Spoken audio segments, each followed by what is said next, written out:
So again, that's about what you see. You just see some pinholes coming out. And this is a separate house. This is a house that we did. This isn't some internet picture. And you gotta cut it all out, and it makes the process much, much worse. If you build a column over a joint, we can't see it. Termites come up, they come up that column, they damage it, we don't even know.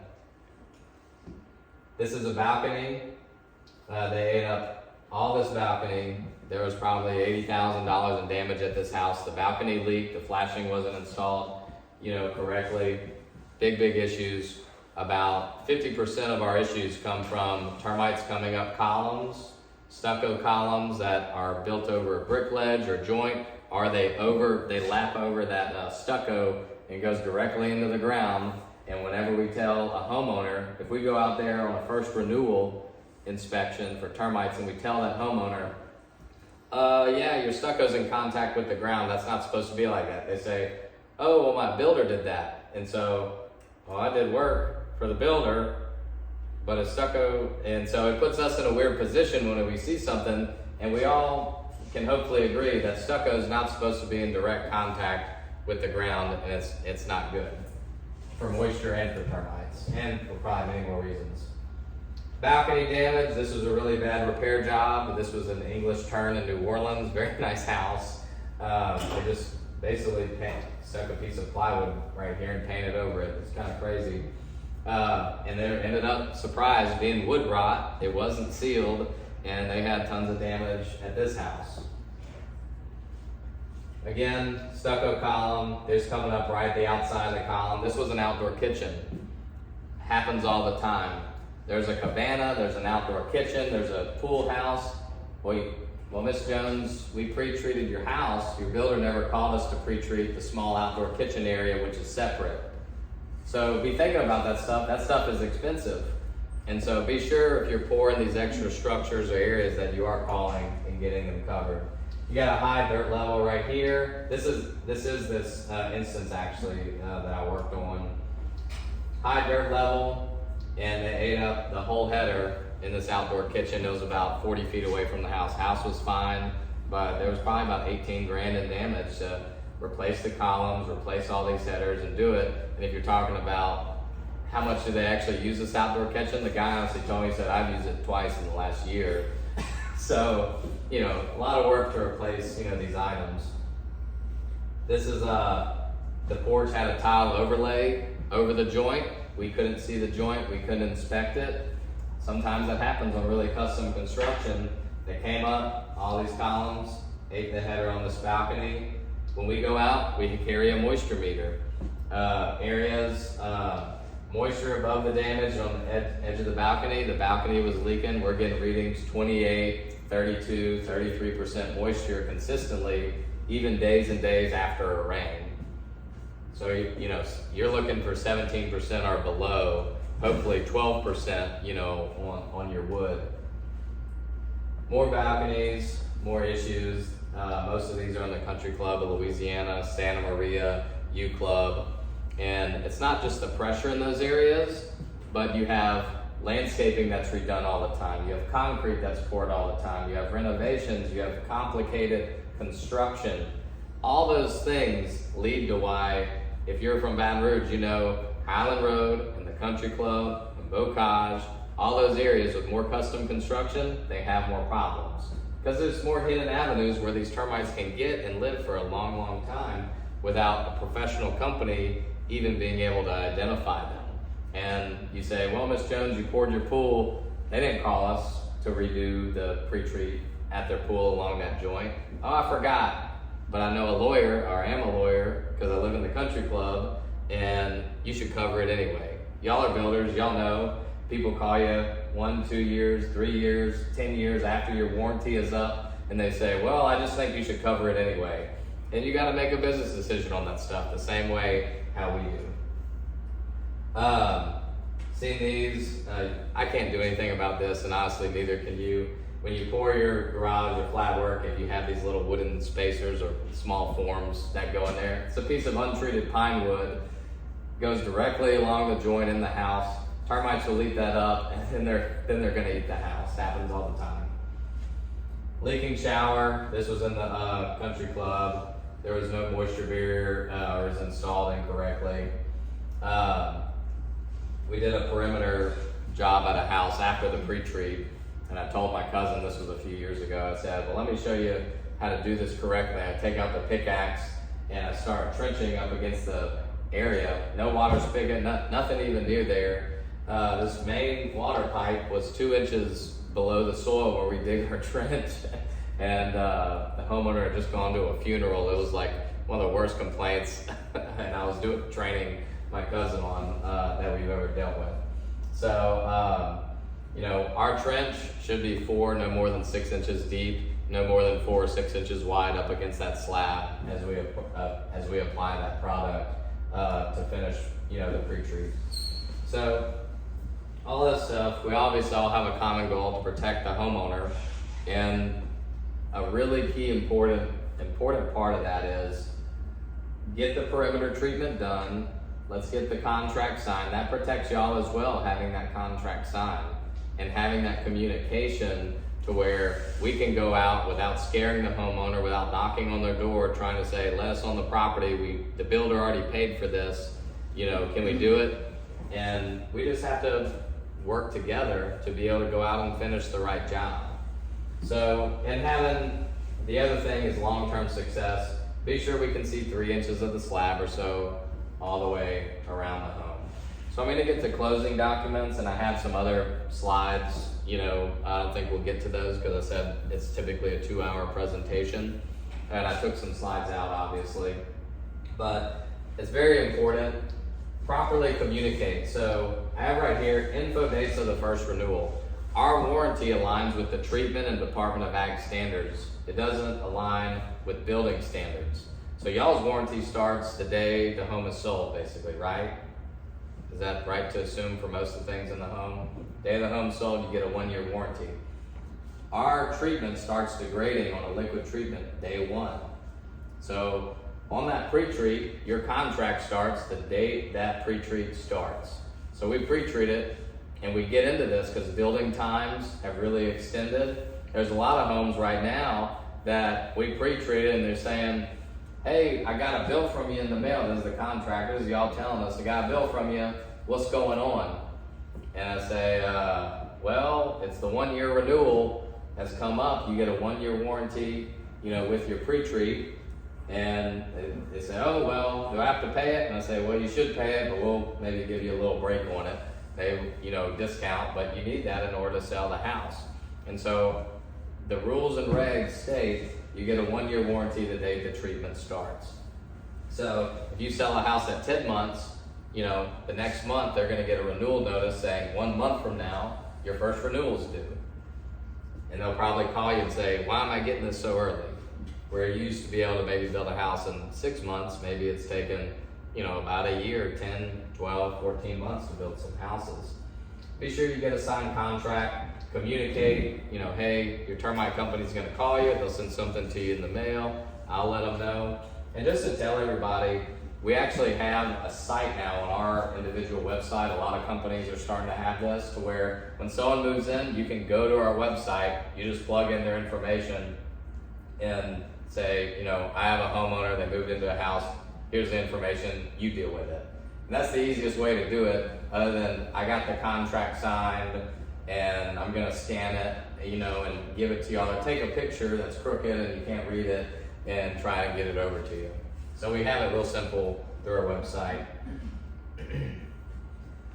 The documents that you need, there's something called a 99B, which is a soil treatment record. That's a nationally recognized document, as well as your termite contract. A lot of maybe mortgage companies or lenders used to require something called a WDIR for new construction, and that's not the case anymore. Is anyone familiar with the WDIR? So when you buy a post-construction home and there's a loan on it, or a lending company, they'll require a WDIR, where someone like us, a certified inspector, will go out and say, this 8-year-old home doesn't look like it has any termites or powder post beetles right now. And the new homeowner coming in says, that's great. And that's what it is. So you don't need that on a new home right now, but it could be requested if you have a buyer that's, skeptical, about something, or if they just want additional protection, they could get this extra document, but it's not required by any type of organization. So I already talked about this. If the home's outside of its 1-year warranty, maybe a WDR, would also be a good thought. And typically that's like $75, and we have to pay $12 state tax again. That's associated with that because the government definitely needs the money. So and we always we try to upsell. Every company does. That's a pre-treat company. Be sure you're providing like, hey, they give you a pest control discount if you move in, or mosquito, rodent, whatever it may be. Here's an example of a 99B. Obviously, I know y'all can't read that, but it lists soil treatment, wood treatment applied, bait system applied, and then physical barrier system, like that Termite mesh. Termite mesh, that stainless steel mesh, is not recognized in Louisiana as a standalone. Only A, B, and C on the treatment record are recognized as standalone treatments in Louisiana. And I definitely think that termite mesh and other add-on products shouldn't be recognized. Our termite pressure is way higher than someone, in any other state. And you should be doing a little bit more, and you should be, really, pondering. Oh, it would have been good if I would go on to the next slide. There y'all can see it. But that's what we have. Powder post beetles, I've talked about those. There's nothing really you can do about them as a builder. You have to trust that your supplier is a good supplier and that you're not going to have these issues. Does anyone have any questions right now? All right, we're about to power through and get to the end. This is pest control. I'll tell you a stat. If 80% of new homeowners hire a pest control company in the first 3 years. So that's why we're also in the pre-treat market. 40 to 50% within the first year. We have plenty of builders, many builders that say, hey, when you move in, they'll pay a company like us $50, $100 just to say, hey, when you move in, it's been under construction. I know I got some spiders and ants around there. We'll pay you to come in and do that. So that's something maybe you consider your company for as well, to help introduce them. And many companies, may even do it for free just for the introduction, to be honest. We have an in-wall pest tubing system. You can also, we're talking about weed hole covers, dust in the walls, insulation, leaving openings for bats and rodents, all big things. Pest tubes, I have a couple little slides right here. It's a perforated tubing system with many tubes that go to a port on the outside of a wall. We've done a few dozen of these now in Louisiana. We were the first to bring it to Louisiana. And it's called pest tubes. And you're treating the inside of the home where the bugs are, and it's safer because you're not spraying the baseboards. So it's a lot safer for food, pets, kids, less chemical exposure, and you're getting a more direct treatment to where the bugs are. So we put it about 8 inches up, drill through, and you're not hitting it just with, by the way, a liquid product. You're putting maybe an ounce of liquid in there, and you're hitting it with about 200 psi, which volatilizes it and it makes it into an aerosol when it pumps through these holes, these perforated holes. So it's a very cool system. The system in the walls lasts a very long time. It's an upsell. Again, if you're going over custom home stuff, say, what do you want? And they say, oh, I want that. That's something you can do at the same time you do a borate, and you can save a little bit of money, by having, a company out there that does both these things for you. Misting systems, if you have a pool, really nice outdoor area, mosquito misting systems, it'll be a lot cheaper for that homeowner to go through their builder during the building or renovation process, other than doing an aftermarket, type of deal. And that's something to consider on very nice homes. So anyone with a lot of landscaping, pool, entertainment area, these systems have really taken off. They come with a remote control, so people love, oh yeah, I'm coming over, I'm gonna mist my house before you come over. We'll all have a mosquito-free day. That's kind of what it looks like up against a fence, the eaves of a home, very nice stuff. They're not to be confused with those cooling systems, you know, that go off. And actually, this only miss about 2 to 3 times a day for about 45 seconds. So typically, people aren't even around when they miss. Boric acid, attic dusting, that's something we do. Boric acid infused cellulose insulation. Boric acid is salt-based, it fireproofs basically everything, and it helps everything last a lot longer. Like if you ever think like you are the salt of the earth, it just lasts forever and nothing can live in it, okay? But it's eco-friendly, and we offer this pest control insulation product that we do a lot of time with rodent control, or we just do attic capping where we'll go in even aftermarket. That insulation, by the way, 3.6 R value per inch, it's pretty good cellulose insulation. And salt acts as a wood preservative, so it's fine with cellulose, and a lot of the issues with cellulose breaking down are fixed by this pest control insulation infused with the boric acid, because the salt is a preservative. And so very, very good, interesting product that a lot of people don't know is out there that pest control companies do, because it's an EPA registered product. So your regular insulator probably can't even offer this product. But it's an option out there. Consider openings. 8% of house fires are attributed to rodent damage, gnawing on wires, those types of things.